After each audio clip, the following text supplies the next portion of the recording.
Assalamualaikum warahmatullahi wabarakatuh. Kembali lagi kawan di Legenda Catur Dunia. Masih mengulas turnamen Freestyle Chess Go Challenge 2024 yang merupakan turnamen over the board catur 960 atau Fister Random yang sudah memasuki babak semifinal game pertama kemarin malam kawan. Di mana sementara pada game pertama di semifinal ini Magnus Carlsen unggul atas Nordicbek Abdussatrov, sedangkan Fabiano Caruana dikalahkan oleh Levon Aronian. Caruana ataupun Abdussatrov harus berjuang malam ini kawan pada game kedua. Kita tidak akan mengulas untuk permainan Fabiano Caruana versus Levon kawan. Nah, di sini ada game lainnya yang juga terbilang bagus untuk perebutan tempat ke-5 sampai tempat ke-8 kawan, yaitu Domara Djokovic dikalahkan oleh Vincent Kemmer pada game pertama, sedangkan Alireza Firosa berhasil mengalahkan juara dunia klasik Ding Liren. Ada apa dengan Ding Liren ini kawan? Dalam permainan catur 960 dia tak pernah menang sekalipun kawan. Dalam permainan round robin hanya 1 kali remis dan sisanya kalah 6 game kawan. Dan di babak quarter final juga Ding Liren ini kalah kawan oleh Abdussatrov dan bertemu dengan Alireza ini karena Alireza juga dikalahkan oleh Magnus Carlsen. Nah, kita akan ulas gamenya dan seperti apa gamenya langsung kita ke papan analisis, di mana pada game pertama Ding Liren pegang putih mengawali dengan pembukaan pion raja, pion D4. Biasanya menteri kan ada di lajur D kawan, tapi sekarang raja berada di lajur D. Ya, kita sebut saja pembukaan pion raja. Nah, balasan dari Alireza dengan pion F5. Ada pion D, pion F kawan, seperti pertahanan Dutch defense di sini. Kemudian pion C3 lanjut Ding Liren, nah diikuti dengan pion C6 oleh Alireza. Ada pion F3 diikuti dobrak petak pusat dengan pion E5. Langsung Alireza menunjukkan keagresifannya kawan. Tapi tidak dilatih nih kawan. Di sini Ding Liren membuat langkah menunggu. Apakah ingin didahului oleh hitam pertukaran sehingga gajahnya juga cepat keluar kawan? Nah, Ding Liren melanjutkan pengembangan kuda D3.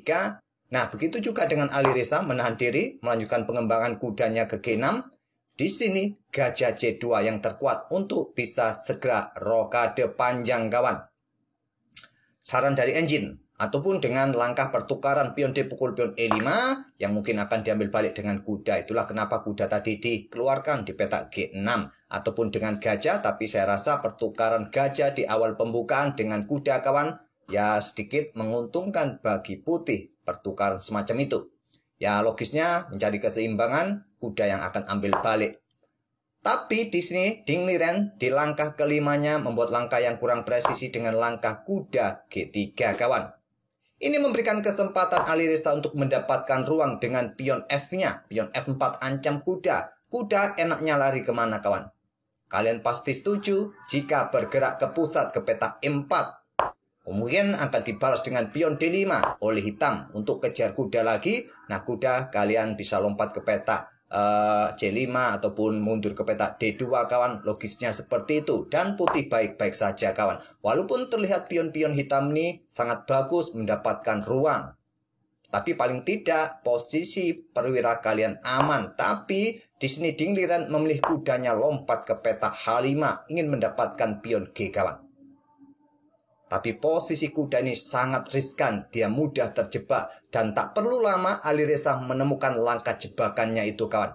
Dia tidak proteksi pion G-nya, dia mencoba menyerang, buka serangan kawan. Kuda tarik mundur ke petak E7, discover.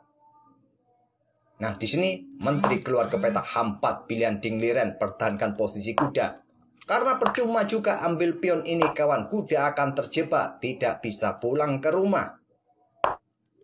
Jadi dia pertahankan menteri ke petak H4, kemudian ada pion G5, korban pion kawan. Pion G tidak diambil oleh kuda, sekarang ditawarkan pada menteri. Idenya apa? Jika diambil, benteng siap naik angkat, kuda tetap jatuh kawan. Itulah kenapa tadi kuda ini tidak seharusnya lompat ke petak H5, tapi lompat ke pusat ke petak E4, tapi malah terjebak kawan di sini. Ada tawaran pion G5 dan langsung ditangkap hap oleh menteri kawan. Kemudian ada benteng. Kenapa menteri ini tidak coba lari ke petak G4 saja? Ada gajah yang akan coba serang menteri. Nah mungkin kalian balas dengan langkah garbuan, ancam menteri, ancam gajah. Ya gajah ambil menteri putih G4, kuda ambil menteri E8. Gajah tarik mundur kembali kawan, mengawasi posisi kuda agar tidak bisa pulang ke rumah. Ke G7, gajah tarik mundur tetap mengawasi ruang terang, kuda tidak bisa pulang ke rumah lagi. Mungkin kalian punya ide dengan langkah kuda C5 untuk coba sikat gajah. Dan juga nanti dengan ide di sini korbannya kawan. Nah, mendapatkan benteng nanti skak garbuan. Ya, benteng ini akan langsung ke peta F7 serang kuda. Mungkin terjadi pertukaran gajah terang, ambil balik oleh pion. Pion tetap menjaga ruang terang kawan. Nah, Stockfish menyarankan dengan langkah, ya kuda ambil pion di sini skak, raja bergeser, kemudian kuda ke sini skak. Kalian ambil kuda yang di sini kawan, jangan ambil kuda yang di sini karena ada skak garbuan. Tetap putih akan kehilangan perwira kawan. Jadi tadi setelah skak di sini, ya pion ambil kuda. Nah, kuda pulang ke rumah. Tapi kalian sudah kehilangan satu perwira. Oke, kembali lagi ke langkah aslinya. Jadi Ding Liren sudah tahu kudanya tidak bisa pulang ke rumah. Jadi kudanya jatuh kawan. Dia memilih langsung ambil pion G5. Benteng F5. Menteri G4. Benteng sikat kuda H5. Pion dipukul pion E5. Pion ini bisa diambil langsung kawan. Karena mendapatkan dukungan dari gajah dengan benteng. Tapi yang terkuat kalau mau ambil dengan benteng. Tapi yang lebih kuat, sedikit lebih kuat adalah kuda ini ke pusat ke D5 untuk proteksi pion kawan. Memang tadi kalau dengan benteng ambil di sini kalian kalah atau rugi kualitas, tapi paling tidak pion kalian terjaga oleh gajah. Tapi kalau dengan kuda D5 menurut Stockfish lebih kuat kawan. Kalau ada serangan pion C4 usir kuda agar tidak menjaga pion, kalian serang menteri terlebih dahulu. Menteri tidak mempunyai banyak ruang kawan. Posisi menteri terjebak, cuma punya satu petak ke petak G7. Nah, kuda bisa lompat ke sini skak, sikat oleh gajah, ambil oleh pion. Itulah yang bisa terjadi. Pilihan dari engine. Tapi Alireza memilih keluarkan gajah terangnya berkembang sikat kuda, tidak lagi menjaga pion di sini. Tapi kuda ambil pion F4. Yang terkuat dengan menteri setelah pertukaran dengan cara seperti ini kawan. Memang menteri dalam posisi terancam, pion dalam posisi terancam. Tapi kalian punya tempo lebih cepat untuk amankan raja. Rokade panjang. Dengan cara seperti ini menurut penilaian engine kawan, putih tidak terlalu dalam kena tekanan. Tapi memilih kuda yang ambil pion F4. Nah, benteng sekarang ambil pion E5. Selanjutnya, gajah berkembang ke petak D4 serang benteng. Kalau Stockfish lebih menyukai kuda ke petak D3 mundur kawan kembali. Tapi memilih menyerang benteng. Benteng A5 dan mencoba menyerang pion yang di sini membuat gajah ini telat berkembang. Walaupun dia sedang mengincar petak H7 kawan. Kalau ditinggal pion ini juga bisa jatuh. Kalau kalian dorong ada ruang lemah juga. Walaupun tidak didorong gajah siap melakukan skak dan raja tidak bisa rokade. Oleh karena itu pada posisi ini Ding Liren langsung amankan raja. Rokade pendek sisi kanan. Alireza melanjutkan kuda B6. Gajah berkembang. Rokade di langkah berikutnya kawan. Benteng D1 menempati lajur semi terbuka. Coba pressure lajur D. Gajah C7 persiapan rokade atau juga persiapan backup kuda jika terjadi baku hantam di petak B6.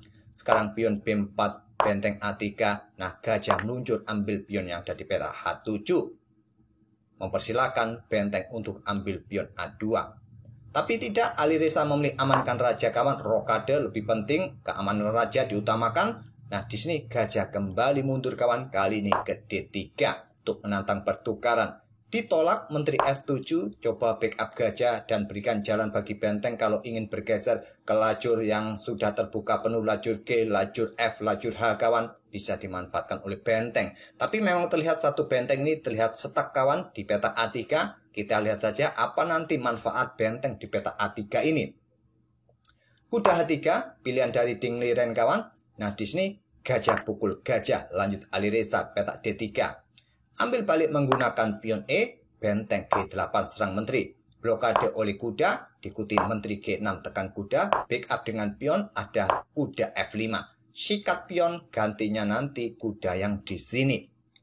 Tidak dipedulikan oleh Ding Liren, gajah mundur ke peta F2 yang terkuat untuk nanti proteksi pion kawan, tapi memilih dengan pion C4. Dan Alireza juga tidak tergoda untuk ambil pion H4 ini kawan. Dia memilih untuk melakukan pengorbanan kuda di D5. Langkah brilian kawan. Apa tujuan pengorbanan kuda D5? Yaitu kosongkan ruang bagi gajah untuk mendapatkan diagonal serang nanti. Nah, pilihan dari Stockfish benteng E1 atau langsung ambil kuda ini kawan. Inilah yang dipilih oleh Ding Liren.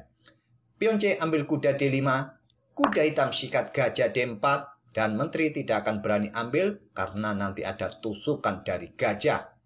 Itulah pengorbanan sementara tadi yang dilakukan oleh Alireza.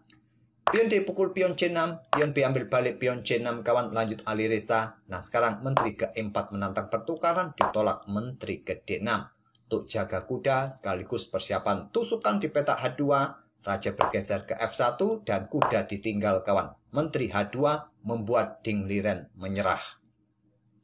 Kenapa menyerah? Seumpama di sini menteri ambil kuda, ancamannya adalah skakmat atau paling tidak menteri jatuh kawan. Kalau menteri kalian pertahankan, ambil contoh ke petak B2, skakmatnya di sini sudah skakmat. Untuk memperpanjang permainan, Stockfish menawarkan dengan pion B5 atau menteri ke G4, jaga pion agar kalau ada skak tidak jatuh pion ini.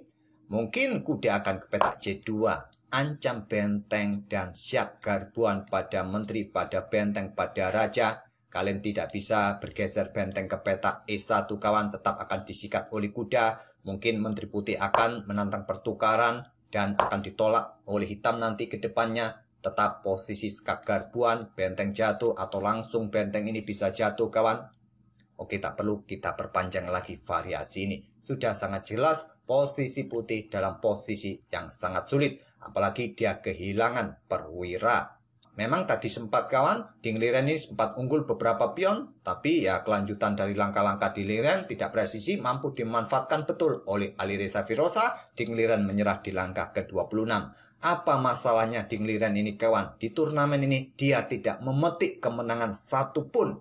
Di round robin dia kalah 6 kali dan hanya remis 1 kali. Di quarter final dikalahkan oleh Nordibek Abdusatrop dan sekarang dikalahkan oleh Alireza Firoza. Ada apa dengan juara dunia kita Ding Liren ini?